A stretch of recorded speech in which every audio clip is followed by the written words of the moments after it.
Stocks வாங்கி விற்று தலைவலியோடு இருக்கிற இன்வெஸ்டராக நீங்கள் இருக்க வேணாம்னு நினைக்கிறீங்களா? மியூச்சுவல் ஃபண்டில் தாராளமாக நீங்கள் இன்வெஸ்ட் பண்ணலாம். 1 கோடி என்ற இலக்கை அடையலாம். சில ஆயிரம் சம்பாதிக்கக்கூடிய ஒரு முதலீட்டாளராக நீங்கள் இப்போ இருந்தாக்கணும். லட்சங்களை கடந்து 1 கோடியை நீங்கள் எட்ட முடியும். மைல்ஸ்டோன்ஸ் 12 அதற்கான ஒரு இடம் தான். அது உங்களுக்காக தான் உருவாக்கி இருக்கோம். இந்த பிளாட்ஃபார்ம் மூலமாக நீங்கள் நிச்சயமாக 1 கோடி என்ற இலக்கை அடைய முடியும். ஒவ்வொரு மைல்களாக கடந்து 1 கோடி உங்களுக்கு வந்து சேரும்.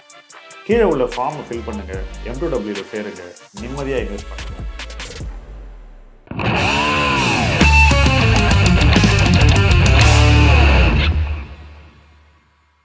Welcome to one more episode of முதலீட்டு களம் அன்பிளக்ட். மறுபடியும் நம்ம ஃப்ரெண்ட்ஸ் எல்லாம் இங்கே புது செட்டிங்கில் அசம்பிள் ஆகிருக்கோம். ஷாம் சுந்தர், வெங்கடேஷ், விக்னேஷ், சரத் 4 பேரும் என்னோட இன்னைக்கு பேச போகிறாங்க. முதல்ல மார்க்கெட்டை செம்மடி அடிச்சிட்டாங்க. இந்த அடி அடித்த மார்க்கெட்டில் இவங்கெல்லாம் கடந்த 10 நாள் என்ன பண்ணாங்கன்னு கேட்போம். என்ன பண்ணீங்க ஷாம் சுந்தர்? எஸ், இந்த மார்க்கெட் இப்படிப்பட்ட ஒரு ஃபாலை வந்து நம்ம எதிர்பார்க்க வேண்டிய ஒன்று. ஏன்னா மார்க்கெட் வந்து கடந்த 2 ஆண்டுகளுக்கு முன்பாலேருந்து ஒரு கரெக்ஷனே, நம்ம இந்த மாதிரி ஒரு டீப் கரெக்ஷனே பார்க்கவே இல்லை. ஸோ ஒரு புரட்டிட்டாங்க. இது வந்து எப்படின்னா, நல்லா ஒரு குட்டையை நல்லா குழப்பி விட்டாக்கா அதுலேருந்து மீன் பிடிக்கிற மாதிரி தான். அதில் எந்த மீனும் நம்ம எப்படி பிடிக்க போகிறோங்கிறது தான் இப்போ இருக்கிற டாஸ்க். ஸோ இது ஒரு ஆப்பர்ச்சுனிட்டியாக தான் நான் நினைக்கிறேன். ஸோ இதில் சில மீன்கள் கிடைக்கிது. தாராளமாக ஃபிஷ்ஷிங் நம்ம பண்ணலாம். வலையை தூக்க முடியாத அளவு வெயிட்டாக இருக்கு போல இருக்கு கேட்கறதுக்கு. பட் கொஞ்சம் நல்லா அனலைஸ் பண்ணணும், நம்ம ப்ரிப்பேர்டாக இருக்கணும். என்ன பண்ணி அதை சொல்லுங்க. என்னென்ன செக்டர்ஸ் நல்லா வாங்க முடிஞ்சதுன்னு சொல்லுங்க. என்னால் வாங்க முடிஞ்சது நான் பார்க்குறது வந்து இப்போ ரொம்ப ஃபோக்கஸ்டாக இருக்கிறது வந்து சுகர் செக்டர் தான் பார்த்தேன். ஆமாம், அதில் வந்து நான் ஒரு சேஞ்ச் வரும். பட் இந்த வருஷம் இல்லைன்னா கூட அடுத்த வருஷம் வரும். பட் இந்த வருஷமே வரதுக்கான வாய்ப்புகள் நிறைய இருக்கிறதா நான் பார்க்கிறேன். ஸோ அதில் ஒரு என்னென்ன கரெக்ஷன் வந்தால் கூட அதில் கொஞ்சம் பில்டு பண்ணுறேன். பட் அதர் செக்டார்லலாம் கொஞ்சம் வந்து இன்னும் கூட கொஞ்சம் கரெக்ஷன் வந்ததுன்னா டெஃபினெட்லி ஐ வில் என்டர் ஆவேன், especially metals. Very good. Venky, என்ன பண்ணீங்க? நான் எதுவும் பண்ணல ஷாம். இப்போ ஒன்றும் பண்ணலையா? இவ்வளவு விழுந்த பிறகுமா? இல்லை, mutual fund, large cap funds கொஞ்சம் லார்ஜ் கேப் மியூச்சுவல் ஃபண்ட்ஸ் வாங்கினேன். பட் இதில் ஒரு ஃபாலோ அப் இது உங்களை கேட்கணும்னு நினச்சிருந்தேன். இந்த one of my favourite indexes Nifty next 50, அது வந்து என்ன ஒரு ஸ்ட்ரேஞ்சாக பிஹேவ் ஆச்சு ஷாம். அது வந்து ஸ்மால் கேப் அளவுக்கு விழுந்தது. Even though it is supposedly large cap, part of it இது 51 to 100 இஸ் லார்ஜ் கேப் தானே. அது வந்து நிஃப்டி 100ஓட அதிகமாக பயங்கரமாக it behave like a small and mid கேப்போட ஹையர் வாலட்டிலிட்டியா விழுந்துச்சு. மேல மார்க்கெட் போகும்போது பார்ட்டிசிபேட் பண்ணல, கீழே போகும்போது பயங்கரமா விழுந்துச்சு. ஸோ இது வந்து நான் உங்கள்ட்ட கேட்கணும்னு நினைச்சேன், இது வந்து இண்டெக்ஸ் கன்ஸ்ட்ரக்ஷன் சரியில்லைன்னு நினைக்கிறீங்களா? ஏன்னா எனக்கு தெரிஞ்சு நிறைய பேர், நான் மட்டும் இல்லை, நிறைய பேர் இதுல வந்து அதை வந்து ஒரு substitute for mid cap fund மாதிரி யூஸ் பண்றாங்க ஷாம்.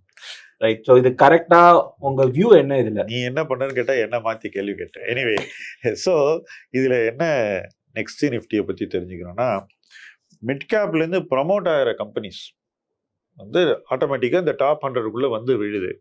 எப்படி வந்து விழுதுன்னா, அதனுடைய மதிப்பு ரொம்ப அதிகமானதுனால வந்து விழுது.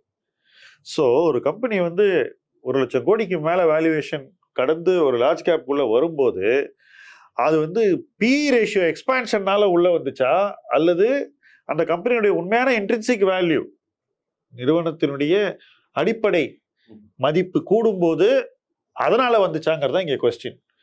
என்ன பொறுத்த வரைக்கும் முக்காவாசி கம்பெனிஸ் இந்த 100க்குள்ள வரும்போது வேல்யூவேஷன் ரொம்ப மிகைப்படுத்தப்பட்ட காரணத்தினால தான் உள்ள வருதுங்கிறது தான் என்னுடைய ஃபர்ஸ்ட் அப்சர்வேஷன்.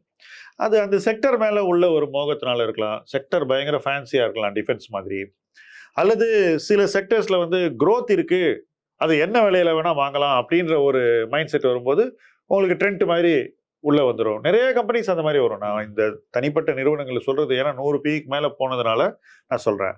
ஃபார்மாலேயும் சில கம்பெனிஸ் அந்த மாதிரி 70-80 பி எல்லாம் வருது. ஸோ இதுக்குள்ளே வரக்கூடிய 50 கம்பெனியில் நிறைய கம்பெனிஸ் வந்து பி எக்ஸ்பான்ஷன், அதுவும் கட்டுக்கோப்புக்கு அடங்காத பி எக்ஸ்பான்ஷன்னால இந்த நெக்ஸ்ட் நிஃப்டிக்குள்ளே வருது. ஸோ ஆக்சுவலாக என்ன ஆகுதுன்னா, the risk which was in mid cap got transferred into next nifty. The risk was kicked upstairs ன்னு சொல்லுவாங்க, மேலே தள்ளி விட்டாங்க ரிஸ்க்கை. ரைட்?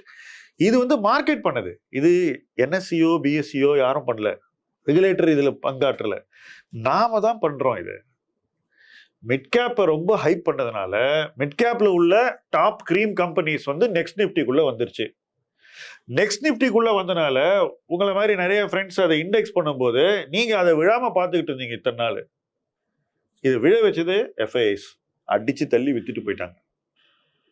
இப்போ தொடர்ந்து இல்ல எஸ்ஐபி பண்ணலாம், இண்டெக்ஸிங் தானே அப்படின்னு வாங்கிக்கிட்டே இருந்தீங்கன்னா தொடர்ந்து அவங்களுக்கு நீங்க எக்ஸிட் கொடுக்க போறீங்க. இதுதான் நடந்துகிட்டு இருக்கு. ஸோ இதான் நெக்ஸ்ட் நிஃப்டி ஸ்டோரி.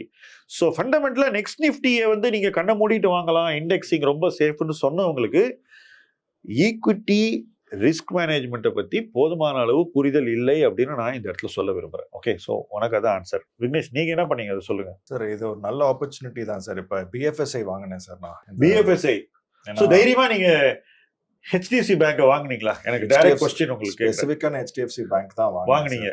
அது போக வந்து கோட்டக் அண்ட் ஐசிஐசிஐ கூட வாங்கினேன். அது ஹெச்டிஎஃப்சி பேங்க் என்னன்னா வந்து it is 2 times book value. All the risk is in the price. அவங்க வாட் எவர் ரெகுலேட்டரி ரிஸ்க் ஏதாவது இருக்கிற மாதிரி மிஸ் செல்லிங் மாதிரி நடந்திருந்தா கூட அது வந்து it is a employee issue. Employee வந்து பேங்கோட ஒரு ஃபண்டமெண்டல் இஷ்யூவா நான் பார்த்தேன். பட் நம்ம ஊர்ல ஒரு வேடிக்கையான விஷயம் நான் பார்த்தேன் யூடியூப்ல, அங்க இங்க இன்ஸ்டாகிராம்ல எல்லா இடத்துலயும் ஐடிஎஃப்சி பேங்க்ல நிஜமாவே ப்ராப்ளம் நடக்கும்போது அதுக்கு பயங்கரமா முட்டு கொடுத்து என்ன அதை சப்போர்ட் பண்றவங்க இங்க ஒண்ணுமே இல்லைன்னா ஆர்பிஐ வந்து சொல்றான் என்ன அதுக்கு வந்து இல்ல நெருப்பில்லாமல் புகையாதான். ஏன்னா அங்க கூரையே பத்திக்கிட்டு இருக்கு, அங்க ஒண்ணும் இல்ல அணைச்சிருவாங்கன்னு சொல்றீங்க. இங்க வந்து ஒண்ணுமே இல்லாத இடத்துல வந்து இவ்வளவு ஹைப் பண்றாங்களே, அது உங்களை பாதிக்கலையான்னு கேக்குறேன்.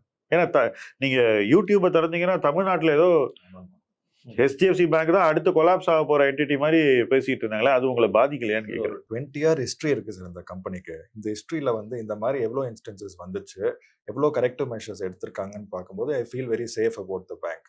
Largest private sector bank in India.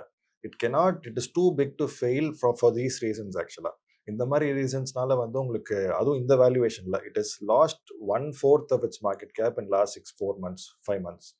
So அதனால I feel very comfortable. You are very comfortable. ஆமாம், அவர் தெளிவாக சொல்லிட்டாரு. No, I am not worried about Tamil YouTube and Insta and ட்விட்டர்ன்ட்டார். ஓகே, நீங்கள் சொல்லுங்க, என்ன பண்ணீங்க சார்? இந்த நம்ம போன வாட்டி பார்த்ததுலேருந்து இந்த வாட்டி பார்த்ததுலேருந்து பார்த்தீங்கன்னா ஒரு வாட்டி வந்து இந்த கேப் விடும்போது நம்ம என்ன நினைக்கிறோம்னா, சரி ஓகே நம்ம ஒரு புது ஃபேஸ் ஆரம்பிப்போம் நினச்சிக்கிட்டே இருக்கிறோம். பட் அதுக்கு ஆப்போசிட்டாக வந்து நிறைய விஷயம் நடந்துகிட்டே இருக்கு. இது மாதிரி தெளிய வச்சு அடிக்கிறது இருக்கு. ஸோ இடியெல்லாம் ஈரான் மேலேயும் இஸ்ரேல் மேலேயும் விழுன்னு பார்த்தா கடைசியில் நம்ம போர்ட்ஃபோலியோ மேலே தான் விழுந்துட்டு இருக்கு சார். டெய்லி போதாத குறைக்கு காலையில் எழுந்த உடனே வந்து ஃபோனை பார்க்கும்போது இன்னும் நெகட்டிவிட்டி பார்த்தீங்கன்னா வந்துகிட்டே இருக்கு. ஸோ ஒருத்தன் என்கிட்ட கேட்டான், மார்க்கெட் இது முடிஞ்ச உடனே அப்படியே ஹாக்கி ஸ்டிக் மாதிரி மேலே போகுமான்னு கேட்டான். அந்த ஸ்டிக்காலே அடிப்பேன்னு சொல்றேன். ஸோ இது வந்து sentiment wise sir actually. So நான் வந்து ஒரு 2023 டிசம்பர்ல வந்து ஒரு பிஎம்எஸ் க்ளோஸ் பண்ணி வச்சிருந்தேன் ஆக்சுவலி. ஒரு 50 lakh rupees வந்து என்னைக்காவது ஒரு நாள் நம்மளை காப்பாற்றணும்னு எடுத்து வச்சிருந்தேன். ஸோ இப்போ வந்து ஐ am not able to resist. சரி ஓகே, இப்போ எடுத்து கொஞ்சம் கொஞ்சமாக வாங்க ஆரம்பிக்கலாம்னு சொல்லிட்டு ஃபார் த பாஸ்ட் 1 week ஒரு 5% வந்து ஐ am adding large cap mutual fund sir. அது வந்து ஒன்று. பிஎம்எஸ்ல மியூச்சுவல் ஃபண்ட் போயிட்டீங்க நீங்க? இல்லை சார், பிஎம்எஸ் வந்து டெட்ல வச்சிருந்தேன். So I redeemed that and I am adding it to large cap mutual fund. That is one part of it. நீங்கள் அதுக்கப்புறம் வந்து ஹெச்டிஎஃப்சி பேங்கை பற்றியும் பேசணும் ஆக்சுவலி. அது ட்ரிபிள் வாமி சார். ஒரு நாள் பார்த்தீங்கன்னா HDFC bank was a bad news, Iran hit was a bad news, crude was a bad news, gold எல்லாமே ஒரே நாளில் வந்தது சார். அன்னைக்கு எடுத்து பார்த்தோன்னா நியூஸ் பார்த்தோன்னா தட் நான் இண்டிபெண்டன்ட் டைரக்டர் அவர் குவிட் பண்ணாரு.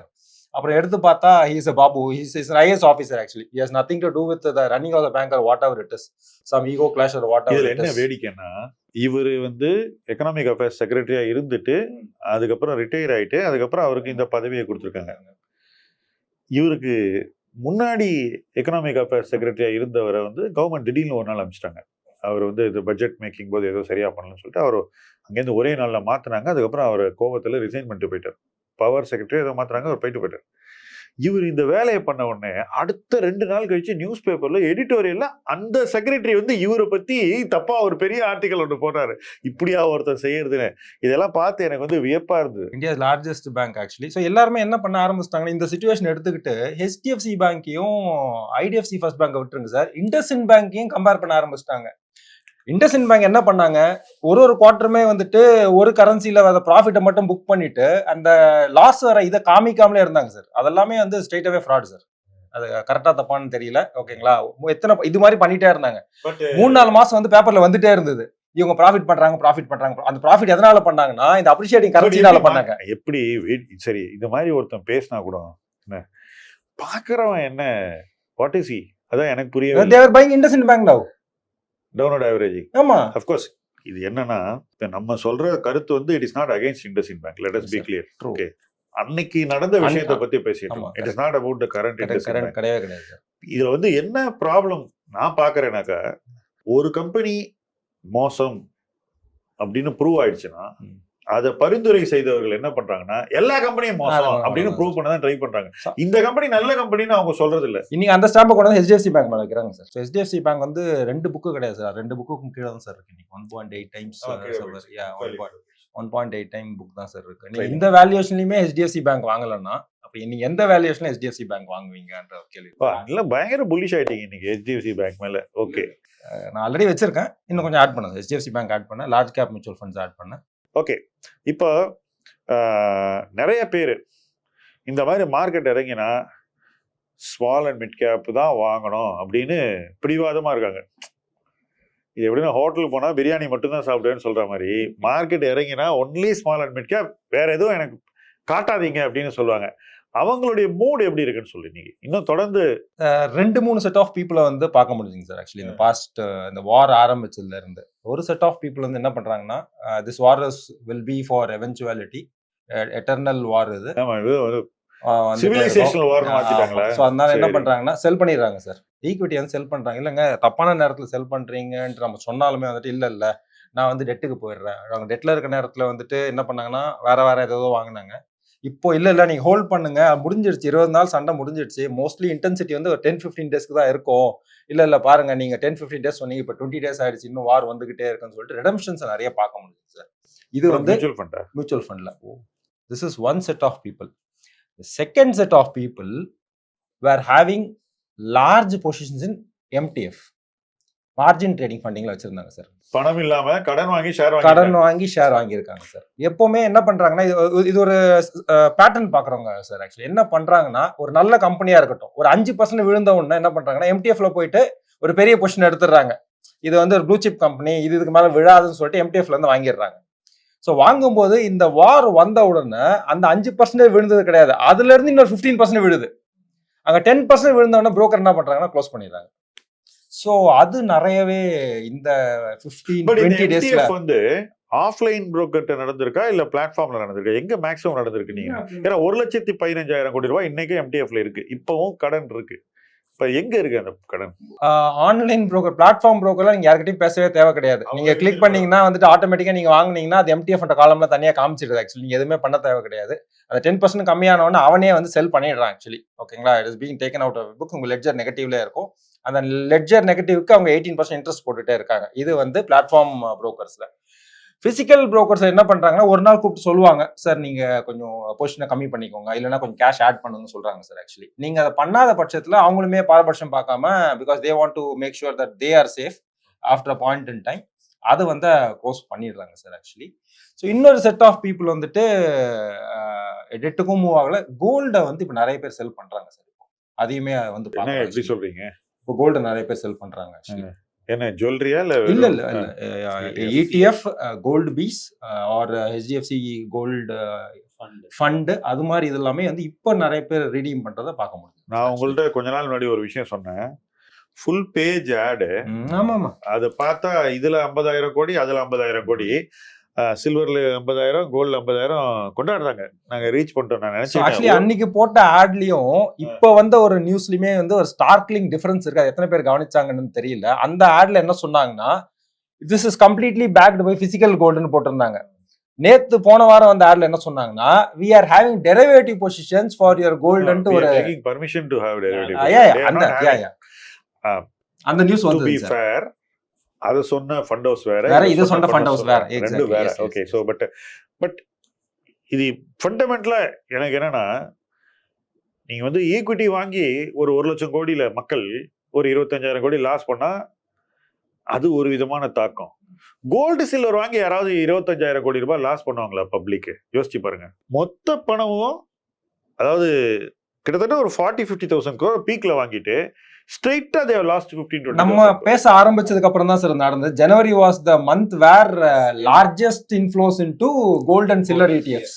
ஜனவரி 29 தான் வந்து அந்த பீக் டேட்டா. எஸ். சரி, இப்போ டிப்ப வாங்கலாமா?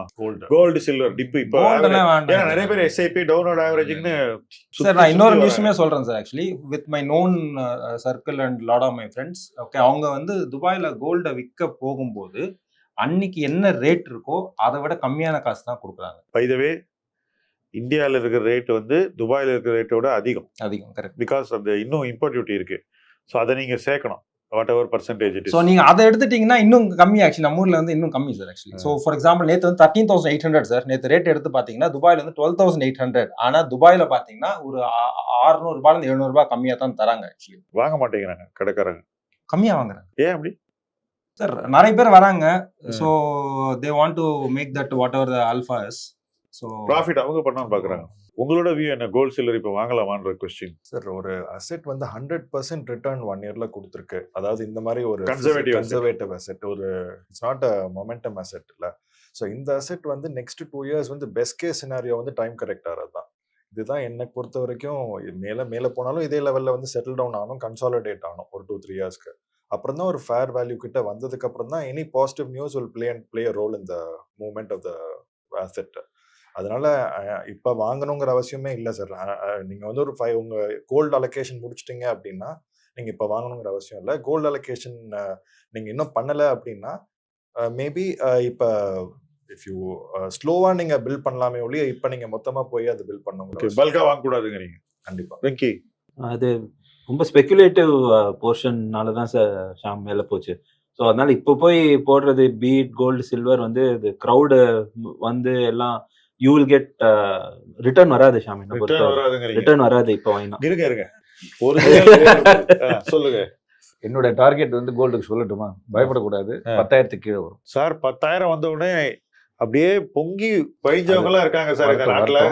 என்ன ரீசன் அப்படின்னாக்கா, ஆல்ரெடி ரஷ்யா வந்து செல் பண்ணிகிட்டே இருக்காங்க கோல்டு. நம்ம வந்து சென்ட்ரல் பேங்க்ஸ் வந்து நம்ம அப்படியே வாங்கினது ஒரு பக்கம்னா விற்கவும் ஆரம்பிக்கிறாங்க. பிகாஸ் ஆஃப் தேர் பட்ஜெட் அவங்களுடைய ஷார்ட்ஃபாலுக்காக இந்த ப்ரைஸில் அவங்க ஜனவரிலேருந்து விற்றுட்டு இருக்காங்க, பிப்ரவரிலையும் விற்றுருக்காங்க.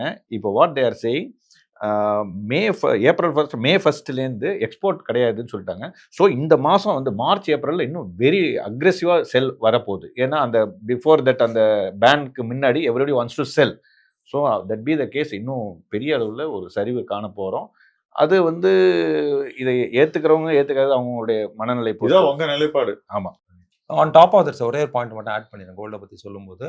போன வாரம் actually so most of the Gulf நேஷன்ஸுக்கு பார்த்தீங்கன்னா ஆயில் ரெவன்யூஸ் வந்து கம்மியாக இருக்குது. ஸோ அதனால வந்து கல்ஃப் நேஷன்ஸ் வந்து அவங்க சென்ட்ரல் பேங்க்ல கோல்டை விற்றாங்கன்ற ஒரு செய்தியுமே வேற வழியே கிடையாது அவங்களுக்கு. இன்னைக்கு இந்த ஈரானுடைய பிரச்சனைனால கல்ஃப் கண்ட்ரிஸ் எல்லாம் கோல்டை விற்று தான் வேற வழியே கிடையாது. அதனால 10% fall on a single day 10% fall sir again. ஓகேங்களா? நம்ம எதை வந்து ரொம்ப சேஃபான அசெட்னு இதெல்லாம் பேசிட்டே இருந்தோமோ அது வந்து இன்னைக்கு கிரிப்டோ மாதிரி விழுந்துட்டு இருக்குங்க சார்.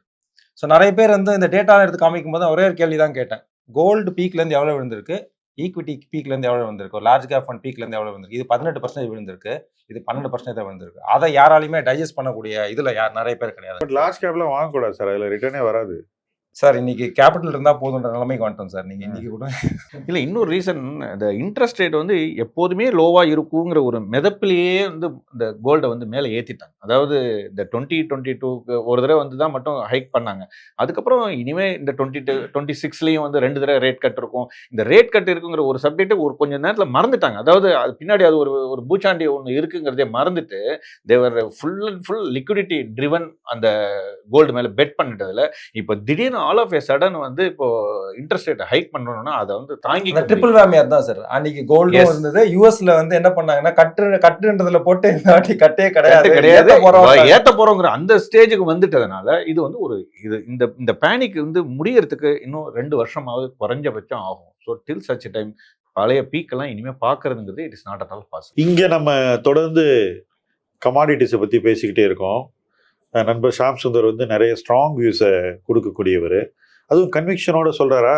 இதை பார்த்துட்டு நிறைய பேர் என்ன பண்றாங்க, கமாடிட்டிலாம் ரொம்ப ஈஸிங்க, யார் வேணா வாங்கலாம் அப்படின்னு போய் இறங்கி எல்லா கமாடிட்டி ஸ்டாக்கையும் வந்து அள்ளி வச்சிருக்காங்க. பட் நான் இங்க குறிப்பிட்டு சொல்ல விரும்புறது என்னன்னா, கமாடிட்டி ஸ்டாக் வாங்குறது அவ்வளோ ஈஸி இல்லைங்க. அதுக்கு சிம்பிளான சில உதாரணங்கள், சமீப நாட்களில் நடந்த சில உதாரணங்களை நான் உங்களுக்கு சொல்கிறேன். அலுமினியம் ப்ரைஸ் கொஞ்சம் ஏற ஆரம்பிச்சிது. ஹிண்டால்கோ வந்து 700லேருந்து கிட்டத்தட்ட 1000 ரூபாயை எட்டக்கூடிய ஒரு இடத்துக்கு வந்தது. அங்கேருந்து நேராக 15% கீழே வந்தது. ஆச்சா, அடுத்தது நிறைய பேர் போய் ஹிந்துஸ்தான் ஜிங்க் கேட்டால் அங்கே சில்வர் ஜிங்க் இருக்கு அப்படின்னு சொல்லி ஹிந்துஸ்தான் ஜிங்கை போய் இறங்கி மிதிச்சு வாங்கினாங்க. கேட்டால் லோ பிஇ அப்படின்னாங்க. ஆனால் அந்த லோ பிஇ இருக்கக்கூடிய ஸ்டாக் ஃபர்தர் விழுந்திருக்கு இந்த ஃபாலில். ஏன்னா சில்வர் விழுந்த உடனே ஹிந்துஸ்தான் ஜிங்க்ல வந்த வீழ்ச்சி அதை விட அதிகம். இப்படி ஒரு கமாடிட்டி ஸ்டாக்கும் வந்து மேலே போகும்னு நினைக்கும் போது கீழே போகக்கூடிய அந்த ஒரு மூவ்மெண்ட்டை பார்த்து நிறைய பேர் என்ன நினைக்கிறாங்கன்னா, டவுன்வர்ட் ஆவரேஜ் பண்ணால் மறுபடியும் மேலே போயிடணும். இதெல்லாம் அவ்வளோ சிம்பிள் இல்லைங்க. இப்போது அந்த கமாடிட்டியை வந்து கண்டினியூஸாக ட்ராக் பண்ணி அதில் என்னென்ன ஆப்பர்ச்சுனிட்டிஸ் இருக்குது, என்ன ரிஸ்க் இருக்குது நல்லா புரிஞ்சு வச்சுருக்கக்கூடிய முதலீட்டாளர்கள் ஷாம் சுந்தர் மாதிரி இருக்கிறவங்க. அவங்க என்ன பண்ணுறாங்க, நீங்கள் புலிஷ் ஆறீங்கல்ல, அதுக்கு கொஞ்சம் முன்னாடி தான் விற்றுருப்பாங்க. அவர் சொல்லவும் சொல்கிறார், நான் விற்றுட்டேன் அப்படின்னு சொல்லவும் சொல்கிறார். உதாரணத்துக்கு அவர் ஜிங்கை பற்றி சொன்னார். எஸ், அதையே நினச்சிக்கிட்டு இருக்கிறவங்களே ரொம்ப ரொம்ப காஷியஸாக ரொம்ப கேர்ஃபுல்லாக தான் வாங்குவாங்க. வாங்கிட்டு எப்போ விற்கணுங்கிறதுல இன்னும் கேர்ஃபுல்லாக இருப்பாங்க. யார் வந்து வாங்கிட்டு மறந்துடுறாங்களோ அந்த மாதிரி முதலீட்டாளர்களுக்கு கமாடிட்டி ஸ்டாக் இன்வெஸ்டிங் அவ்வளோ ஈஸி இல்லை அப்படிங்கிறத திரும்ப நான் இங்கே பதிவு பண்ண விரும்புகிறேன். சார், உங்களுடைய கருத்தை சொல்லுங்க. கண்டிப்பாக. நான் அதனால தான் நான் வந்து இந்த கமாடிட்டி ரிலேட்டட் ஸ்டாக்ஸ் வாங்கும்போது டவுன் ட்ரெண்ட்ல எப்படி டவுன் ட்ரெண்ட்ங்கிறது கண்டுபிடிக்கிறதுன்னு ஒன்று இருக்கும். இப்போ நீங்கள் கரெக்ஷன் 15% விழுந்திருக்கீங்க, அப்போ கூட அது சார் இறங்கி தானே சார் இருக்கு. அப்படி கிடையாது. தொடர்ச்சியாக நான் சொல்றது வந்து இப்போ 2011 அப்புறமா வந்து மெட்டல்ஸ் வந்து ஏறவே இல்லைனாக்கா எப்போலேருந்து பார்த்தீங்கன்னா 18, 19, 20 பார்த்தீங்கன்னா கம்ப்ளீட்டாகவே வந்து ஈவன் இந்த காப்பர் ஆகட்டும் இல்லை அலுமினியம் எல்லாமே வந்து ஒரு ஃபேஸில் வந்து நின்று போச்சு. அதுக்கப்புறம் அது ஏறவில்லை. ஏன்னா அது மேலே இன்வெஸ்ட்மெண்ட் இல்லை, அபண்டன்ட் சப்ளை இருந்தது, இன்வென்ட்ரி ஹையா இருந்தது. எல்எம்இ இன்வென்ட்ரியா இருக்கட்டும், ஷாங்காய் கமாடிட்டி எக்ஸ்சேஞ்சில் இருக்கட்டும், எல்லா இடத்துலையுமே வந்து inventory flow up. That news தான், அதுதான் வந்து ரைட் டைம் டு பை. அதாவது இன்வென்ட்ரி பேட் நியூஸா இருக்கும்போது வாங்கணும். அதுதான் திருப்பி நான் சொல்றது வந்து இன்வென்ட்ரி அதிகமா இருந்து நியூஸ் வந்து இனிமேல் ஏறாதுன்னு சொல்லும் போது நீங்க கமாடிட்டி வாங்கலாம். பட் ஒன்ஸ் இப்போ எல்லாருமே பீப்புள் ஆர், இப்போ நம்ம நவம்பருக்கு அப்புறம் பார்த்தீங்கன்னா ஷரத்துக்கு தெரியும், நம்ம வந்து 23ல வந்து we were very much bullish on metals. 23ல நவம்பர்ல. அதுக்கப்புறமா வந்து எல்லாரும் கொஞ்சம் கொஞ்சமா பேச ஆரம்பிச்சாங்க. நம்மளே பார்த்துருக்கோம். அடுத்த கோல்டு வந்து அடுத்தது சில்வர் தான் அடுத்தது கோல்டு, அப்புறம் காப்பர் தான் அடுத்தது சில்வர், இப்படி பேச ஆரம்பிச்சோம். ஸோ நாம என்ட்ரி வந்து முக்கியம், அதை விட முக்கியம் எக்ஸிட். ஸோ இது ரெண்டுத்தையும் நல்லா தெரிஞ்சுக்கிட்டு பண்ணணும். ஒருத்தர் சொல்றாரு இல்லை, நீங்க உங்களுடைய ஹோம் ஒர்க்கை பண்ணி அதுல நமக்கு ஒரு கன்விக்ஷன் வந்தால் மட்டும்தான் வந்து கமாடிட்டியில பிளே பண்ண முடியும். So you do your own ரிசர்ச்ங்கிறது தான். இதுல நிறைய தகவல்களை படிங்கிறது நான் மறுபடியும் சொல்றேன். முதல்ல நீங்க வந்து உங்களை நீங்க வந்து எக்யூப் பண்ணீங்க. நிறைய உங்களுடைய 2 கமாடிட்டி எடுத்துக்கிறீங்களா, அந்த 2 கமாடிட்டியை பற்றி ஃபுல்லா அனலைஸ் பண்ணுங்க. எந்த நாடு ப்ரொடியூஸ் பண்ணுது, எந்த இடத்துல சப்ளை டிமாண்ட்ல மிஸ்மேட்ச் எங்க இருக்கு, இவன் பண்ணா என்ன பண்ணுவான், இந்தியன் கம்பெனி என்ன பண்ணுவான், இது எல்லாத்தையும் நீங்க உள் வாங்கிக்கிட்டு தான் அதுக்கப்புறம் நீங்க இன்வெஸ்ட்மெண்ட் ஆரம்பிக்கணும். இல்ல ஓவர் சிம்பிளிஃபை பண்றாங்கன்னு நான் ஃபீல் பண்றேன். நான் உதாரணத்துக்கு சொல்றேன். எனக்கு வந்து சில்வர் வாங்கணுங்கிறது நிறைய ரிப்போர்ட்ஸை படிச்சுட்டு, டிமாண்ட் சப்ளை டேட்டாவை படிச்சுட்டு, வேர்ல்ட் சில்வர் கவுன்சில் என்ன சொல்றாங்கிறத பார்த்துட்டு, அதுவும் அவங்க வந்து ஒரு 2-3 வருஷம் தொடர்ந்து என்ன சொன்னாங்கிறத பார்த்துட்டு, இது எல்லாம் நான் வந்து என்னோட மைண்ட்ல ப்ராசஸ் பண்றதுக்கு ஒரு 5-6 மாசம் ஆகி, அதுக்கப்புறம் தான் இல்ல நம்ம வந்து கான்ட்ரா போய் வாங்கலாம், பாட்டம் இது, அதுக்குள்ள இன்னும் கீழே போயிடுச்சு சில்வர். அந்த மாதிரி இடத்துல தான் வாங்க முடிஞ்சது. அங்கிருந்து எல்லாரும் வாங்கும்போது நான் போய் விற்க போகும்போது எல்லாரும் சண்டைக்கு வராங்க. ஏன் விற்கிறீங்க, இது வாங்குற டைம் பாருங்க, எல்லாரும் வாங்கிட்டு இருக்காங்க, இது இப்ப வாங்கினா நீங்க எப்ப வேணா வித்துக்கலாம், இது வந்து சில்வர் வந்து கோல்டோட மோர் வேல்யூபிள், கோல்டு சில்வருக்கு ஒரு ரேஷியோ இருக்கணும், இப்படி எதோ தியரி ஆளுக்கு ரைட். இந்த மாதிரி எல்லாம் வந்து சப்போர்ட்டிங் ஆர்குமெண்ட்ஸ் வந்து நிறைய வந்து அவங்களுக்கு ஈஸியா வேற கிடைச்சிருதா.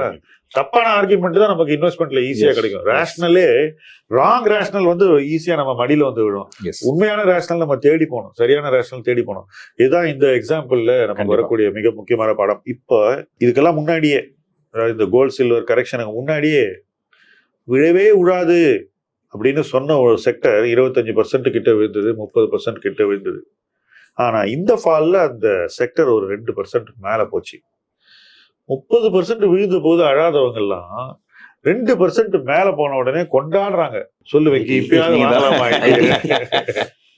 ஷாம், இது வந்து இப்போ வாங்கலாமாங்கிறது வந்து டவுட் தான் ஷாம். இல்ல நான் என் வியூ வந்து லார்ஜ் கேப் ஐடி சர்வீசஸ் வந்து லாட் ஆஃப் ஹெட்வின்ஸ் இருக்கு ஷாம். ஸோ இந்த நேரத்துல போய் growth வருமாங்கிறது டவுட். பட் நான் ஒரு கேள்வி கேட்கிறேன். யூஸ்வலா ஒரு இண்டஸ்ட்ரியில் இருக்கிற எப்பவுமே அதை பத்தி ஒரு தவறான அபிப்பிராயம் வச்சிருப்பான். இன்சைடர் உடைய பயஸ். உனக்கு அது இருக்கோன்னு எனக்கு இப்போ கொஞ்சம் ஸ்லைட்டா டவுட் வருது. இருக்கலாம். பட் நான் வந்து அப்சர்வேஷன் ஆன் பார்க்கறதுல வந்து புது ப்ராஜெக்ட்ஸ், லார்ஜ் ப்ராஜெக்ட்ஸ் வந்து வரமாட்டேங்குது ஷாம். தட் இஸ் ஏன்னா வந்து அந்த லார்ஜ் ப்ராஜெக்ட்ஸ் வந்தால் தான் ஷாம் வந்து என்ன ஆகும்னா அந்த அக்கௌண்ட்டை மைண்ட் பண்ணி they are able to grow.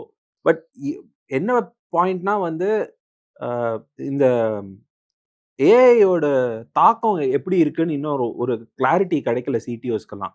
என்ன ஆகுதுன்னா, நான் கிளாட் லைசன்ஸ் வாங்கிட்டேன், நான் கோபைலட் லைசன்ஸ் வாங்கிட்டேன், எதா பண்ணுங்க, என்ன பண்ணுங்கங்கிற ஒரு என்டர்பிரைஸ் லெவல்ல கிளாரிட்டி வரல. ஸோ அதனால தான் நீங்க பாத்தீங்கன்னா மைக்ரோசாஃப்டோட ஸ்டாக் அடி வாங்கியிருக்கு. ஏன்னா இந்த கோபைலட் யூசேஜ் வந்து ட்ராக் பண்ணியிருக்காங்க. That was been very low. Renewals வரல. பட் என் கூட கோபைலட் இருக்கு. அது என்ன ஒன்றும் I don't know what benefit. அதனால வந்து பாத்தீங்கன்னா ஸ்டாக் காட் நல்லா இப்ப விழுந்த டிராப்ல நோட் பண்ணீங்கன்னா மைக்ரோசாஃப்ட் தான் மேக்ஸிமம். ஆமா, இப்ப பி லோயஸ்டா இருக்கு. மைக்ரோசாஃப்ட் தான் பயங்கரமா விழுந்திருக்கும். அதாவது நான் பி சார்ட்டை பாக்குறேன், இப்படி இருக்கு மைக்ரோசாஃப்ட், கீழ இருக்கு. ஸோ அது வந்து அந்த கிளாரிட்டி வந்த அப்புறம் என் ஃபீலிங் என்னன்னா, then they will know again. See this every few years ஐடியில் இந்த மாதிரி ஆகும் ஷாம். ஒரு பட் நான் உன்னை இப்போ ஒரு கான்ட்ரா கொஸ்டின் கேட்குறேன். இப்போ இன்னைக்கு பார்க்கும்போது இந்தியன் ஐடி கம்பெனிஸ் மேலே நம்ம ஆளுங்களுக்கெல்லாம் பயங்கர கான்ஃபிடன்ஸ் இருக்கு. இன்னைக்கு கூட ஸ்டாக்கை வாங்கலாம்னு நினைக்கிறாங்க. பட் அதே நேரத்தில் போயிட்டு நீங்கள் மைக்ரோசாஃப்ட் வாங்குறீங்களா? Okay, apple as a tech company contra போய் வாங்குறீங்களா? ஏன்னா அவங்க நிறைய விஷயங்கள் பண்ணுறாங்க டெக்கில். ஓகே, அல்லது Amazon again very good, it's basically tech play, அதை வாங்குறீங்களா அப்படின்னாக்கா அதெல்லாம் வாங்க மாட்டேங்கிறாங்க. இதே மாதிரி தான் 1.5 years பேக் கூகுள் வந்து ஃபர்ஸ்ட் ஏஐ லான்ச் பண்ணப்போ அந்த ஃபர்ஸ்ட் லான்ச் சரியா போல, அதுக்கு ஒரு அடி அடிச்சாங்க பாருங்க, $40 வந்து கீழே. ஓகே, நான்லாம் அப்போ வாங்கினேன் ஆக்சுவலாக கூகுளில். பட் அங்கேருந்து கூகுள் இன்னைக்கு டபுள் ஆயிருக்கு அந்த பாட்டம்லேருந்து. ஸோ இன்னைக்கு இன்ஃபோசிஸா மைக்ரோசாஃப்டா ஆர் டிசிஎஸ்ஸா மைக்ரோசாஃப்டா அப்படின்ற ஒரு கேள்வியை நம்ம கேட்கலாமா as investors? Have you asked yourself that question? கேட்கணும் ஷாம். முடிஞ்சதுன்னா எங்கிட்ட எல்ஆர்எஸ் அக்கௌண்ட்லாம் இல்லை, பட் பண்ண முடிஞ்சதுன்னா ஐ வுட் சே நீங்க பண்ணதுதான் நானும் பண்ணியிருப்பேன். இல்லை, இப்போ எனக்கு என்ன தோணுதுனாக்கா, இப்போ எங்கிட்ட இதில் 2 கம்பெனி இருக்கு என்னுடைய போரிங் ஸ்டாக்ஸ் போர்ட்ஃபோலியோ. யூஎஸ் போரிங்ல இருக்கு, ஆப்பிளும் அமேசானும் இருக்கு. பட் எனக்கு வந்து I am very tempted to look at Microsoft. Because இவ்வளவு கீழே வர வேண்டிய ஒரு அவசியம் இல்லை. சார் ஒரே ஒரு பாயிண்ட் மட்டும் ஆட் பண்ணிடுறேன் சார். ஆக்சுவலி லாஸ்ட் 2 yearsல பார்த்தீங்கன்னா Microsoft was selling enterprise copilot licences across organisations. So அதில் வந்து ரெவன்யூ வந்துகிட்டே இருந்தது. இந்த வாட்டி வந்து இந்த side on the other hand all small and medium organisations என்ன பண்ணிட்டாங்கன்னா, அந்த சிடிஓஸ் என்ன பண்ணிட்டாங்கன்னா, இந்த வாட்டி வந்து கோபைலட் ரெனியூவே பண்ணவே இல்லை.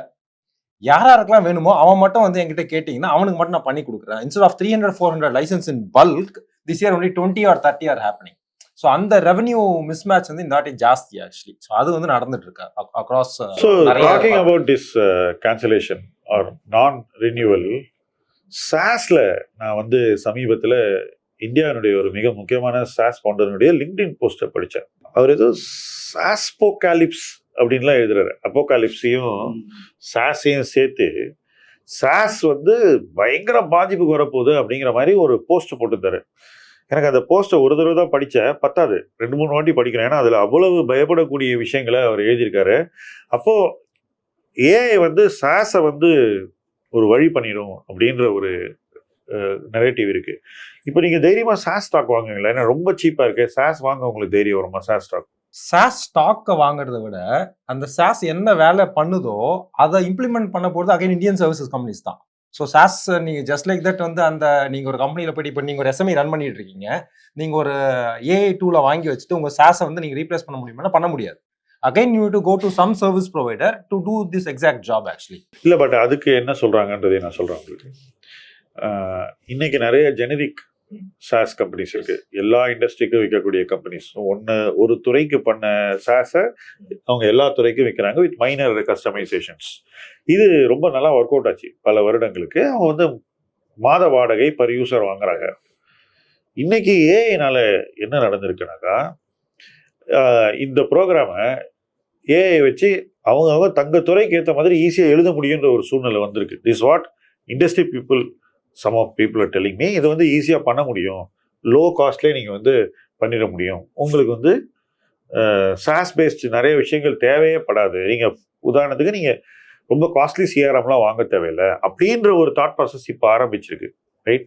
ஸோ அதை பற்றி என்ன நினைக்கிறேன்? ஏன்னா நீங்க சொல்றதுக்கு நான் சொல்றது இட்ஸ் ரன்ஸ் ஆப்போசிட். கரெக்ட். நீங்க இன்னைக்கு ஒரே வச்சுட்டு நீங்க ஒரு பொருளை பண்ணிடுறீங்க. நீங்க நாளைக்கு அதுல ஒரு ப்ராப்ளம் வருது, அந்த ப்ராப்ளம் யார் ஃபிக்ஸ் பண்ண போறா? அது ஏஐ பண்ணாதே.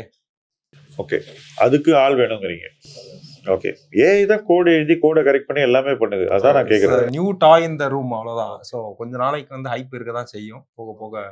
இவர் ஏஐல பேரிஷ். ஓகே, நீங்க என்ன நினைக்கிறீங்க? நான் மெயினாக இன்னொன்று சொல்லிடுறேன். நம்ம கமாடிட்டியில் வந்து இந்த க்ரூட் ஆயில் பற்றி ஒரு விஷயம் சொல்லலாம். 1973 இதே மாதிரியே ஒரு கிரைசஸ், மிடில் ஈஸ்ட் கிரைசஸ் வந்திருக்கு. அப்போ வந்து சிரியா மேலே வந்து இஸ்ரேல் வந்து அட்டாக் பண்ணாங்க. உடனே சவுதி வந்து அதை ரிட்டாலியேட் பண்ணாங்க. இது ஒரு பெரிய யூஎஸ் வந்து பேக்கப் பண்ணாங்க. அப்போ வந்து க்ரூட் ஆயில் வந்து $3 இருந்தது வந்து $12 ஏறிடுச்சு. நான் நிறைய படிச்சிருக்கேன் அதை பற்றி.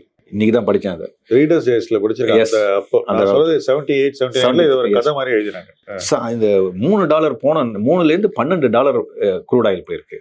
சப்ளை டிஸ்ட்ரப்ஷன் வந்து அப்போ வந்து 4.5 மில்லியன் பேரல்ஸ் வந்து பர் டே வந்து டிஸ்டர்ப் ஆயிருக்கு. இன்னைக்கு வந்து we are seeing 20 million barrels வந்து இன்னைக்கு வந்து அஃபெக்ட் ஆயிருக்கு. கம்பேரிசன்லாம் எப்படின்னா, இன்ஃப்ளேஷன் பயங்கரமாக ஏறிடுச்சு. அடுத்த next few quarters, few years வந்து கம்ப்ளீட்டாக ஒரு 2 வருஷத்துக்கு இன்ஃப்ளேஷன் வந்து அப்நார்மலாக இருந்திருக்கு. ஜிடிபி வந்து எல்லாமே டெவலப்டு நேஷன்ஸ், ஜப்பான் ஆகட்டும், யூகே ஆகட்டும், யூஎஸ், எல்லாத்தினுடைய ஜிடிபி வந்து 7%லேருந்து 1.5-2% வந்து இறங்கியிருக்கு. ஸோ இதெல்லாம் வந்து அந்த 1973, அதுக்கப்புறம் வந்து ஒரு கேப் விட்டு 80ல் வந்து பெரிய லெவலில் மறுபடியும் ஒரு கிரைசிஸ். ஸோ இந்த மாதிரி ஒரு காலகட்டத்தில் இந்த க்ரூட் ஆயிலுடைய ஹிஸ்ட்ரி சொல்லுது. ஸோ இப்போ இதே மாதிரி இந்த க்ரூட் ஆயில் இப்போ அடுத்த கேள்வி நமக்கு என்ன வரும்னா, இது வந்து மறுபடியும் நார்மல்சி வருமா, பழைய 65 நம்மளால் பார்க்க முடியுமா அப்படின்னா, இட்ஸ் நாட் அட் ஆல் பாசிபிள்ங்கிற மாதிரி தான் இருக்குது. மேபி சம்வேர் அரௌண்ட் 80-90ல் வந்து நிற்கலாமே தவிர, இது பழைய 65க்கு வருமாங்கிறதுல வந்து ரொம்ப கொஸ்டினபிளாக தான் இருக்குது.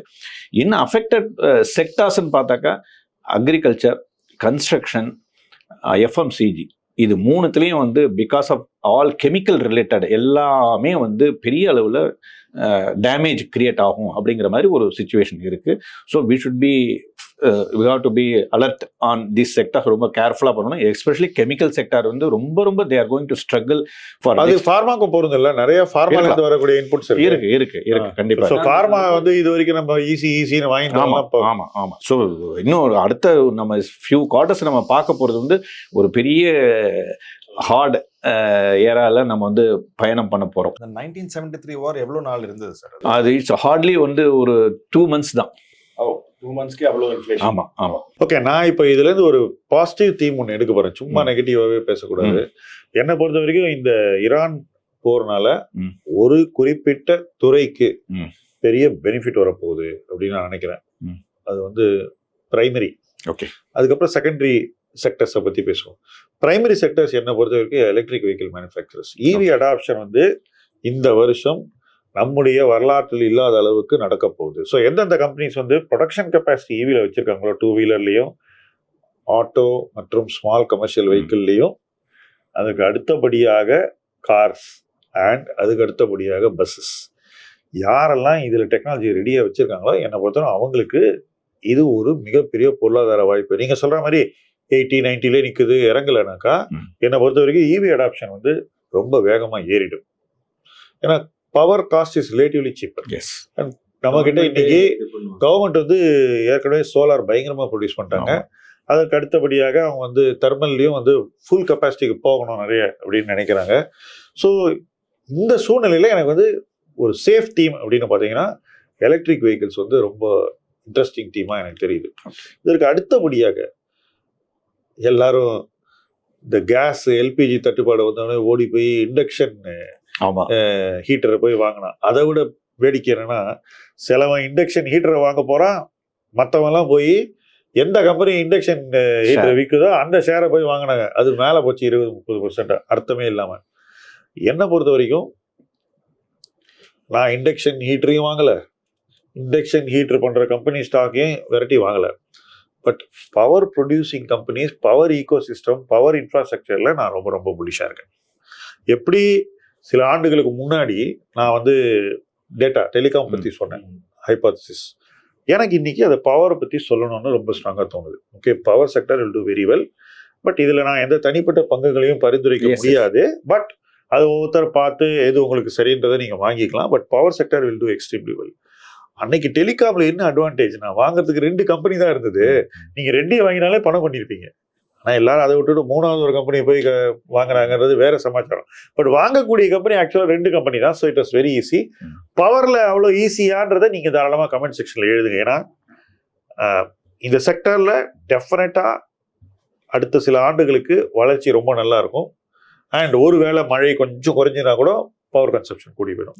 ஸோ எல்லா ஆஸ்பெக்ட்ஸும் இன்னைக்கு பவருக்கு வந்து ஒரு புலிஷான ஒரு சினாரியோவை கிரியேட் பண்ணிட்டு இருக்கு. இந்தியாவில் மட்டும் இல்லை, உலகம் பூராவும் பவர் கன்சப்ஷன் கூடுவதற்கான ஒரு சூழ்நிலை வந்திருக்கு. இந்த வாரில் பவர் கன்சம்ஷன் அதிகமாக போகுதுங்கிறது தெளிவாகுது. அண்ட் அந்த பவர் வந்து கேஸ் பேஸ்டாக இருக்க முடியாது. ஃபர்ஸ்ட் அது உங்களுக்கு தெரியும், கேஸ்லேருந்து ப்ரொடியூஸ் பண்ண முடியாது. ஸோ அது கன்வென்ஷனல் பவராக இருக்கலாம், கோல் பேஸ்ட் தெர்மல் பவராக இருக்கலாம், அல்லது ஹைடலாக இருக்கலாம், அல்லது சோலாராக இருக்கலாம், அல்லது விண்டாக இருக்கலாம், ரெனியூவபிளாக இருக்கலாம். ஸோ இதில் தான் வந்து, அல்லது நியூக்ளியர் இருக்கலாம். அதே போல் இந்த பவரில் எனக்கு பிடிச்ச இன்னொரு தீம் வந்து நியூக்ளியர் பவர். ஓகே, அதுக்கு மேபி யூஎஸ்ல வேற எங்கேயாவது போய் தான் கம்பெனிஸ் வாங்கணும். பட் அற்புதமான ஒரு இன்வெஸ்ட்மெண்ட் ஆப்பர்ச்சுனிட்டியாக நான் நியூக்ளியர் பவரையும் பார்க்குறேன். ஸோ இந்த வாரில் இவ்வளவு சிரமங்கள் இருக்கும்போது இது எனக்கு ரொம்ப இன்ட்ரெஸ்டிங்கான ஒரு ஆப்பர்ச்சுனிட்டியாக, அதாவது பார்க்க வேண்டிய ஒரு முதலீட்டு வாய்ப்பாக எனக்கு தெரியுது. ஸோ இந்த வாரில் அந்த மாதிரி உங்களுக்கு ஏதாவது ஒரு கான்ட்ரா, அதாவது ஹெச்டிஎஃப்சி இதெல்லாம் வந்து நீங்கள் எதுக்கு வாங்குறீங்கன்னா 10-12% ரிட்டர்ன் பண்ணுறதுக்கு, அது மேபி 2% எக்ஸ்ட்ரா வாங்குறதுக்கு அதை வாங்குறீங்க. பட் நான் சொல்றது அதான் ஹாக்கி ஸ்டிக்கா, அந்த ஸ்டிக்கு ஏதாவது தெரியுதா? இப்போதைக்கு எப்போ இந்த அன்சர்டனி முடியும்ன்றது தெரியல. ஸோ இப்போ வரைக்கும் சேஃப்டி மட்டும் தான் பார்த்துட்டு இருக்கோம். இன்னும் அந்த நீங்க சொல்ற அந்த ஹாக்கி ஸ்டிக் எல்லாம் நீங்க சரி, எனக்கு 2-3 செக்டர்ஸ் மாதிரி சொல்ல முடியாது. பட் ஸ்டாக் ஸ்பெசிஃபிக்காக நான் சொல்கிறேன். இப்போ ப்ராடராக சொல்லணும்னா வந்து இந்த வார்னால இல்லை, வேல்யூவேஷன்ஸ்னால, இந்த வாரோட இம்பேக்ட்னால வேல்யூவேஷன் ரொம்ப இம்பேக்ட் ஆயிருக்கு. எக்ஸாம்பிள் வந்து லெட்ஸே ஒரு ரேட்டிங் ஏஜென்சிஸாக இருக்கட்டும், ஒரு செக்டர் ஹோல்சமாக சொல்லலை, 1-2 கம்பெனி சொல்கிறேன். லாஜிஸ்டிக்ஸாக இருக்கட்டும், லாஜிஸ்டிக்ஸ்லாம் ரொம்ப சீப்பராக இருக்குது. அது என்னென்னா வந்து இப்போ அந்த எக்ஸ்போர்ட் பிஸ்னஸே கொஞ்சம் அடி வாங்கியிருக்கிறதுனால வேல்யூவேஷன் ரொம்ப அடி வாங்கியிருக்கு. பட் எனக்கு தெரிஞ்ச இந்த வாலிட்டிலிட்டி செட்டில் டவுன் ஆனோன்னே இட் ஷுட் டூ வெல். ஏன்னா நமக்கு இந்தியாஸ் மேனுஃபேக்சரிங் க்ரோத் அதிகமாக போகுது, லாஜிஸ்டிக்ஸோட க்ரோத் அதிகமாக இருப்போது. So from a longer term perspective வார்லாம் முடிஞ்சு ஒரு செட்டில் டவுன் ஆனோன்னே from that perspective logistics and credit agencies will do well. ஆனது உங்கள் இது மாதிரி தான் தாட் ப்ராசஸ். என்னோட இது என்னென்னா, வி ஷுட் லுக் அட் எந்த கம்பெனிஸ் எல்லாம் மிடில் ஈஸ்டில் இந்த construction or other services provide பண்ணுற எக்ஸ்போஷர் இருக்கிற கம்பெனிஸ். பிகாஸ் இந்த வார் வந்து நிறைய இன்ஃப்ராஸ்ட்ரக்சரை டேமேஜ் பண்ணிடுச்சு. அதெல்லாம் அப்படியே விட்டுற மாட்டாங்க, அதெல்லாம் ரீபில்ட் ஆகும், ரைட்? ஸோ அந்த ரீபில்ட் பண்ணுற கம்பெனிஸ் இருக்கு இங்கே, large construction EPC companies, right? So அவங்க எல்லாருக்குமே இது வந்து ஒரு ஐ திங்க் ஒரு டெய்ல்விண்ட் இருக்கும்னு நினைக்கிறேன். இந்த after the war gets over, right? ஆல்ரெடி நடந்த இந்த வேலையும் இருந்து EPC engineering companies Sham. Yes, டெஃபினட்டா. நான் வந்து இந்த 2வது இன்வெஸ்டர் வந்து மார்க்கெட் விழறதை சந்தோஷமா ஏத்துக்கணும் தான் நினைக்கிறேன். பயப்படக்கூடாது எப்போதுமே. மார்க்கெட்ல வந்து சந்தைங்கிறது ஏற்ற இறக்கம் இருந்தால் தான் ஆப்பர்ச்சுனிட்டி இருக்குங்கிறத நான் வந்து நிறைய ஃபால்ல இருந்து அதாவது நான் மார்க்கெட்டுக்கு வந்த நாள்ல இருந்து மார்க்கெட் பயங்கரமா விழுற அன்னைக்கு சாயந்தரம் ஃப்ரெண்ட்ஸ் கிட்ட பேசும்போது, பா இன்னைக்கு வாங்க முடிஞ்சதுப்பா அப்படின்ற ஒரு அந்த மனப்பான்மை இருக்கணும். அதாவது இல்ல சார், நான் இன்னொரு அது இப்ப எப்படி இருக்குனாக்கா, அடுத்தவன் ஷேர் விழுந்து போச்சுன்னு சந்தோஷப்படுறாங்க. அது அப்படி இல்லை. நான் சொல்றது வந்து நம்மளால ஒண்ணு பண்ண முடிஞ்சதுன்னு நாங்க ஒருத்தருக்கு ஒருத்தர் பேசிக்கோ. கண்டிப்பா இது வந்து ஆப்பர்ச்சுனிட்டி தான் நான் நினைக்கிறேன். 2வது எப்போதுமே வந்து சார் மார்க்கெட்டில் வருஷத்தில் ஒரு 10 ட்ரேட் பண்ணாலே போதும் sir, you can make money. அவ்வளோதான் நான் சொல்லுவேன். சிம்பிளாக நான் டெய்லி நல்ல மார்க்கெட்டை பார்க்கவே வேண்டாங்கிறது நான் சொல்லுவேன். விழுற மார்க்கெட்டை மட்டும் தான் நம்ம வந்து வி ஷுட் கவனம் செலுத்தணுமே தவிர புல்லிஷ் மார்க்கெட்டை நம்ம பார்க்கவே தேவை, அது மற்றவங்க பார்த்துப்பாங்க. நம்ம வந்து மார்க்கெட் தன்னைதானே பார்த்துக்கோ, தன்னைத்தானே வேலையே கிடையாது, நாம பார்க்க வேண்டிய அவசியமே கிடையாது. ஆக்சுவலா இந்த மந்த் எனக்கு ரொம்ப இன்ட்ரெஸ்டிங்கான எக்ஸ்பீரியன்ஸ் என்னன்னா, ஒரு பக்கம் நிறைய வாங்க முடிஞ்சுது கிளைண்ட்ஸுக்கு, நிறைய வாங்க முடிஞ்சுது. நிறைய ஸ்டாக் நாங்கள் இது விட்டு போச்சு, இனிமேல் நமக்கு வரவே வராதுன்னு நினைச்ச ஸ்டாக் நமக்கு விரும்பின விலைக்கு வந்தது, அதுக்கு கீழேயும் கொஞ்சம் வந்தது. அண்ட் கிளைண்ட்ஸ் நிறைய பேர் சப்போர்ட் பண்ணி வாங்கினாங்க, நிறைய பேர் வாங்கினாங்க. In fact one of the best months as far as investment is concern. நிறைய பேர் இன்வெஸ்ட் பண்ணியிருக்காங்க. ஸோ வாங்குறதுக்கான ஒரு நம்ம ப்ரிப்பேர்டாக இருக்கணும் சார். நம்ம வந்து மார்க்கெட்டை வந்து ஆப்பர்ச்சுனிட்டி வந்து சம்டைம்ஸ் நம்ம ஆர்டர் நீங்கள் போட்டு தான் வைக்கணும். ஏன்னா உங்களுக்கு என்ன பிடிச்ச ப்ரைஸ், இந்த ப்ரைஸ் வந்தால் வாங்கலாம்னு இஃப் யூ ஆல்ரெடி டிசைட் பண்ணிங்கன்னா அது நீங்கள் காலையில் போட்டு வச்சிருங்க. அது எக்ஸிக்யூட் ஆகுது இல்லை எக்ஸிக்யூட் ஆகாமல் போட்டோம், அதை பற்றி பரவாயில்ல. You should be prepared to அந்த ஃபால்.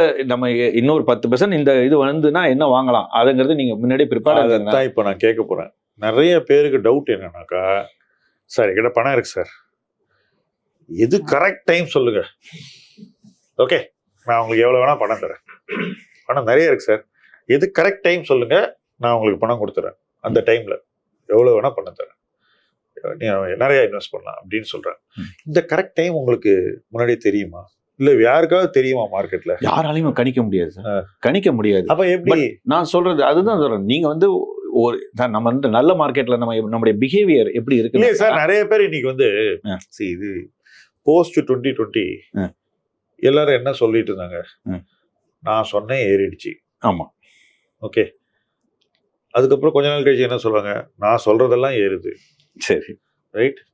இதுக்கு அடுத்தது என்ன சொல்லுவாங்க, பாத்தியா நான் அப்பவே சொன்னேன் ஏறிடுச்சு. ஸோ எல்லாமே ஏறது தான் எல்லாரும் ப்ரிடிக்ட் பண்ணாங்க. இறங்கும் போது எவ்வளவு இறங்கும்னு யாரும் ப்ரிடிக்ட் பண்ணல. அவங்க ஏறும்னு சொன்ன பங்குகள்லாம் இறங்கிடுச்சு. அப்ப கூட எவனப்பா முடிஞ்சு போச்சா, இப்ப போய் வாங்கலாமா அப்படின்னு கேட்டாங்க. இல்ல இப்போ அதை பத்தி பேசவே மாட்டாங்க, அதுல அடுத்து என்ன நடக்கும்னு சொல்ல மாட்டாங்க. நீங்க வந்து கொஞ்சம் யோசிச்சு பண்ணுங்கன்னு வழவழா குழப்பம் பேசுவாங்க. ஏறும்போது தீர்மானமா பேசக்கூடியவர்கள் இறங்கும் போது வழவழா குழப்பம் பண்ணுவாங்க. அது பட் அவங்கள ஃபாலோ பண்றவங்க ஏறும்போது தீர்மானமா வாங்கினதுனால இறங்கும் போது எனக்கு தீர்மானமான ஒரு அறிவுரை சொல்லுங்க, be very firm and certain, I will டூங்கிறாங்க மக்கள். கரெக்ட். சொல்ல முடியாது அவங்களால. யாரெல்லாம் ஏறும்போது கிரெடிட் எடுத்துக்கிட்டாங்களோ இப்ப அவங்களால சொல்ல முடியாது. இது எல்லா மொழிகள்லயும் இந்தியாவில் நடக்கக்கூடிய ஒரு விஷயம். ஏதோ நம்ம தமிழ் யூடியூப்னு நினைக்காதீங்க, இந்தியா ஃபுல்லா நடந்துட்டு இருக்கு. இப்போ நான் உங்கள்கிட்ட கேட்கிறேன், உங்கள்கிட்ட பணம் எப்போ நீங்க கொஞ்சம் வச்சிருக்கீங்க, இப்போ இது இறங்கும் போது எப்படி வாங்குறீங்க? Are you trying to catch the perfect bottom? Yes sir. நான் இப்போ ஆல்ரெடி நான் சொல்றேன்ல, இப்போ சுகர் வந்து 5 வருஷம் லோ பிரைஸ்ல ட்ரேட் ஆயிட்டு இருக்கு. சரி, 33 சென்ட்ல இருந்தது, இன்னைக்கு வந்து 14-15 சென்ட்ல வந்து டாலர்ஸ்ல வந்து சுகருடைய அவுன்ஸ் விலை. எஸ், அவுன்ஸ் பிரைஸ் தான் சொல்றேன். $15 வந்து ட்ரேட் ஆயிட்டு இருக்கு. ஸோ இந்த 33லேருந்து 14ங்கிறது 50% இன்டர்நேஷனல் பிரைஸ்ல விழுந்திருக்கு. ப்ரொடக்ஷன் வந்து பிரேசில்ல அதிகமாக இருக்கு, இந்தியாலையும் இன்வென்ட்ரி அதிகமாக இருக்கு. இந்த வருஷம் வந்து இப்போ ஸோ இது எல்லாமே வந்து அபண்டன்ட்லாம் இருக்கு. நான் சொல்ற பாருங்க, கமாடிட்டி எப்போ வாங்கணுங்கிறதுக்கு நான் சொல்லக்கூடிய சில காரணங்கள்ல வந்து இதெல்லாம் வந்து முதன்மையான காரணங்கள். அதாவது எக்ஸஸா இருக்கு, பிரைஸ் போக மாட்டேங்குது, பிரேசில் எக்ஸ்போர்ட் பண்ணுவான், யார் வியட்நாம் பண்ணுவான், எல்லாம் தாய்லாந்து பண்ணுவான், எல்லாம் everybody is ready. So this is the time to enter அப்படிங்கிறதுக்கு. ஸோ இப்போ நாம வந்து $100 இருந்தா எப்படி ஒரு நீங்க ஸ்டாக் ஐடென்டிஃபை பண்ணி வச்சுப்போம். இல்ல ஏதோ ஒரு நீங்க இப்போ இல்ல கம்பெனி ஏதோ ஒரு ஏ கம்பெனி அது வந்து இப்போ $130 இருக்கு சார். ஏற்கனவே $250 போனது, இப்போ $130 இருக்கு. $100 உங்கள்கிட்ட $100 பணம் இருக்கு, எவ்வளவு போடுவீங்க? நிச்சயமா நான் வந்து ஐ வில் ட்ரை டு இந்த மாதிரி ஒரு காலகட்டத்தில் ஒரு 50% 60% தாராளமா போட்டுருவேன். 50% டைரக்டா போட்டுருவேன். அதுக்கப்புறமா இதுக்குலேருந்து இன்னொரு 10% இறங்குதுனாக்க இன்னும் கொஞ்சம் இன்க்ரீஸ் பண்ணி போடுவேன். So I am ready to buy. So next 20-25% நீங்க மொத்த பணத்தை போட்டுருவேன். அது சுகருக்கு சொல்றீங்க. சுகருக்கு இப்போ நீங்க ஜென்ரலா சொல்லுங்க உங்க ஒப்பீனியன். உங்கள்கிட்ட பணம் இருக்கு, இது வந்து கமாடிட்டி மார்க்கெட் இறங்கி இருக்கு. இந்த $100 இருந்தா நீங்க எவ்வளவு ரூபாய் இந்த மார்க்கெட் எப்படி டிப்ளாய் பண்ணுவீங்க? ஃபர்ஸ்ட் ஒரே நாள்ல போடுவீங்களா, பாட்டம்க்கு வெயிட் பண்ணுவீங்களா? நமக்கு தெரியாது சார் இந்த பாட்டம் எப்படி போடுவீங்க? சரி, பாட்டம் சொல்றவங்க சும்மா கலவுறாங்க. Be very frank. ஸோ நான் வந்து ஒரு த்ரெஷ்ஹோல்ட் வச்சிருந்தேன். சரி, ஒரு சர்டன் என்னைக்கு மேக்ஸிமம் பெசிமிசம் வருதோ அந்த மேக்ஸிமம் பெசிமிசம் பாயிண்ட்ல இருந்து கொஞ்சம் கொஞ்சமா டெப்ளாய் பண்ணலான்ட்டு. ஓகே. பெசிபிசிக் வெயிட் பண்ணி தான் ஆரம்பிக்கிறீங்க. நான் கோவிட் மாதிரி ஒரு சுச்சுவேஷன் வராதுன்னு நினைச்சிட்டே இருந்தேன். எனக்கு போன வாரம் வந்து எனக்கு கோவிட் மார்ச் 23 ரிமைண்ட் பண்ணுச்சு. அதே நாள் ஆல்மோஸ்ட். Exactly sir. ஓகேங்களா, அதான் பாட்டம். அது எனக்கு தெரியாது சார், அதெல்லாம் தெரியாது. But March 23 was the bottom. நீங்க சொன்னவனே was able to relate. So அந்த மேக்ஸிமம் பெயின் என்னைக்கு இருந்ததோ, ஐயோ வேலையெல்லாம் விட்டோமே மறுபடியும் வேலைக்கு போகணுமோன்ற தாட் ப்ராசஸ் வந்து எனக்கு கோவிட் அப்போ வந்ததுங்க சார். மறுபடியும் எனக்கு போன வாரம் வந்தது. ஐயோ வேலையெல்லாம் விட்டோமே மறுபடியும் வேலை தேட ஆரம்பிச்சிடும் போல இருக்கேன்னு சொல்லிட்டு. ஸோ இந்த பாயிண்ட்ல வந்து I started transferring my debt into large cap. டெட்ல இருந்து ஈக்விட்டி ஸ்விட்ச் பண்ணது. அப்போ ஒரு 20-25% போட்டிருப்பீங்களா? ஒரு 10% பண்ணியிருக்கேன். ஸோ நான் இன்னும் ஸ்டாகர்டா இந்த நெக்ஸ்ட் 2 to 3 monthsல இந்த எல்லா பணத்தையுமே வந்து இது பண்ணிடலாம். இப்போ மார்க்கெட் மேல போயிடுச்சு வச்சுக்கோ 10%. சார் பரவாயில்ல போனாலும் I will start deploying slowly. So Vignesh, நீங்க தான் வந்து இந்த டேபிள்ல அக்ரெசிவ் புல்லுன்னு நான் சொல்லுவேன். மற்ற 3 பேரோட நீங்க புல்லிஷா இருக்கீங்க. நான் எப்பவுமே ஃபுல்லி இன்வெஸ்டட். அதனால வந்து நான் இந்த ஆட்டத்துக்கு வரல. ஓகே, பட் எப்படி இப்போ how do you feel today? Sir, last நம்ம ரெக்கார்ட் பண்ணதுக்கும் இப்போக்கும் market is given much more opportunities. முன்னாடி நான் இந்த அளவுக்கு புல்லிஷாக இல்லை. இப்போ என்ன மாற்றம் அப்படின்னா, இப்போ வந்து பார்த்தீங்கன்னா ஒரு மார்ஜின் ஆஃப் சேஃப்டி வந்திருக்கு நிறைய ஸ்டாக்ல. இன்னொன்று விக்ஸ் வந்து 24ல் இருக்குது இப்போ இன்னைக்கு. ஸோ ரொம்ப பெசிமிசம் வந்து ஆல்ரெடி பயம் இருக்குது. ஸோ இந்த டைமில் வந்து whatever you can, if you can invest now, நீங்கள் you have to have some, இன்னும் கொஞ்சம் கேஷ் வச்சுக்கணும். நீங்கள் திருப்பி விழுகாதுன்னு சொல்ல மாட்டேன், விழுந்துச்சுன்னா அப்போ கூட டிப்ளாய் பண்ணுறதுக்கு வச்சுக்கணும். நீங்க சொல்ற மாதிரி 60% போட்டீங்க, பாக்கி 40 போட்டுருவீங்க இறங்குனா போடுவேன். அப்படி இல்லாட்டி I keep wait for opportunity. Venky, நான் வந்து ஸ்டாக் ஸ்பெசிஃபிக் ஷாம், ஒரு செலக்ட் ஆஃப் ஸ்டாக்ஸ் ஸ்டோரி பிடிச்சிருந்தது, எல்லாம் பிடிச்சிருந்தது. வேல்யூவேஷன் வந்து ரொம்ப அப்சீனா இருந்தது ஷாம். அது வந்து நிறைய இப்போ வந்து கரெக்டாகி வந்திருக்கு. ஸோ ஸ்லோவாக ஐ எம் டெப்ளாயிங். ஏன்னா இது வந்து ஒரு பேக் ஆஃப் த மைண்டில் பயம் என்னன்னா ஷாம், இது வந்து இதுதான் ரைட் வேல்யூவேஷனா என்னால சொல்ல முடியல. ரைட் வேல்யூவேஷனான்னு சொல்ல முடியல. அது எப்படி இப்போ உங்களுக்கு பாரு, இதுதான் ரைட் டைமானு சொல்ல முடியாது, பட் வேல்யூவேஷன் ஓரளவு சொல்ல முடியுமே. ஏன் சொல்ல முடியலன்னு சொல்றீங்க? இல்ல அந்த ஏன்னா வந்து முன்னாடி 100 கொடுத்துருந்தாங்க சார் ஷாம். 100லேருந்து இப்போ 10 year low PEக்கு வந்திருக்கு Sham. 10 year low PE is still 87 times Sham. So அந்த 87 times வந்து 10 year low PE. அப்போ அந்த பயம் இருக்க வேண்டியதான். ஸோ அதனால தான். So but story is good, company is good, எல்லாமே நல்லா இருக்கு. ஸோ அதனால வந்து அந்த அந்த இதில் வந்து கொஞ்சமாக டெப்ளாய் பண்ணணுமா என்ன பண்ணணுங்கிற வேல்யூவேஷன் இது வந்து டவுட்ஃபுல்லாக இருக்கு. காஷியஸாக தான் இருக்கும். ஓகே, நீங்கள் சொல்லக்கூடியது நீங்கள் ரொம்ப ஸ்டாக் ஸ்பெசிஃபிக்காக பாட்டம் அப்பாக இருக்கனால, நீங்கள் பார்க்குற கம்பெனியோட வேல்யூவேஷன் அதிகமாக இருக்கனால உங்களுக்கு இன்னும் காஷியஸாக இருக்கணும் அந்த இடத்துல. பட் வேற ஏதோ ஒன்று ஒரு 6P 7Pல இருந்து நல்ல கம்பெனி டிவிடெண்ட் 5% இருந்தால் உங்களுக்கு பயம். ஓகே, ஸோ இது ஸ்பெசிஃபிக். Right, interesting. ஸோ இன்னைக்கு டிஸ்கஷன் நடந்த சூழ்நிலை அப்படின்னு நீங்கள் பார்த்தீங்கன்னா, மார்க்கெட்டில் இன்னும் பயம் இருக்கு. ஆனால் பயம் இருக்கிற மார்க்கெட்டில் தான் வாய்ப்பு நமக்காக காத்துட்டு இருக்கு. இது என்னுடைய தனிப்பட்ட அனுபவம் இல்லை.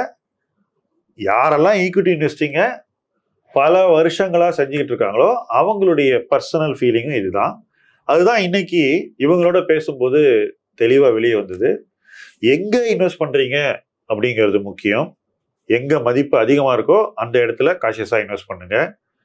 எங்க மதிப்பு உங்களுக்கு சாதகமா இருக்கோ அந்த இடத்துல இறங்கி அடிக்கலாம், தப்பு கிடையாது. ஸ்பெசிபிக் பிளேஸ்ல இறங்கி தான் அடிக்கணும். நீங்க இறங்கி அடிச்சப்புறம் கூட மார்க்கெட் மறுபடியும் விழுன்ற பயம் இருந்ததுன்னா, விக்னேஷ் சொன்ன மாதிரி அதுக்கு கொஞ்சம் பணம் வச்சுக்கோங்க, மறுபடியும் அடிங்க.